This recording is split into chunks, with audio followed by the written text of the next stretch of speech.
જય શ્રી રામ, હર હર મહાદેવ. માતા પિતા અને ભગવાન ક્યારે ખુશ થાય છે? ક્યારે ખુશ થાય છે?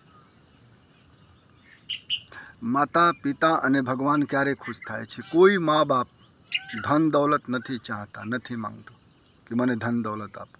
એટલો ચાહે છે તમે જ્યાં રહો શાંતિપૂર્વક રહો, કોઈ ઠપકો ન આવે. અને થોડા બહુ દરેક મા બાપ ચાહે છે કે મારું દીકરા દીકરી મને તીર્થયાત્રા કરાવે.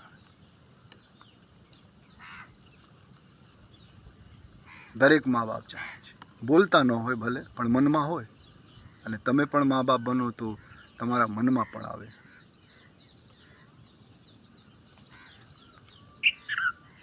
અને પવિત્ર કર્મ કરે તો મારું જસ ફેલે.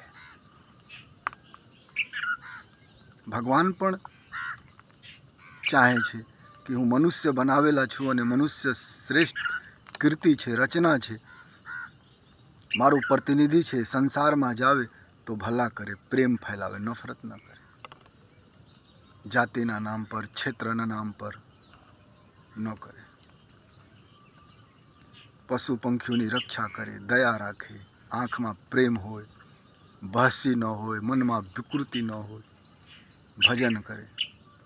ભજન એટલે માલા લઈને નહીં. ભજન એટલે બધાની જે ધરતી ઉપર રચના છે એને સુરક્ષિત રાખે તો એ ભજન છે. ભગવાન એવા સોચે. પરોપકાર કરે, રડતા માણસને હસાવે, કોઈને રોટલા ખવડાવે, કોઈને ઘર આપે. ભગવાન સોચે.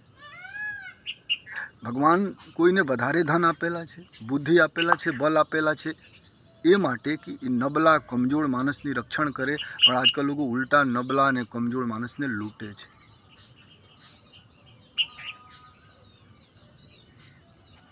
પવિત્ર કર્મ કરો. ભગવાન ચાહે પવિત્ર કર્મ કરો, જીવન ઉપર દાગ ન લાગે. અને માતા પિતા પણ ચાહે છે જીવન ઉપર દાગ ન લાગે, કારણ હું જન્મ આપેલા છું. અને જીવનમાં દાગ ન હોય, મનમાં પ્રેમ હોય, આંખમાં કરુણા હોય અને નફરત ન ફેલાવતા હોય, સમાજ સાથે હળી મળીને રહેતા હોય તો માતા પિતા અને ભગવાન ખુશ થાય.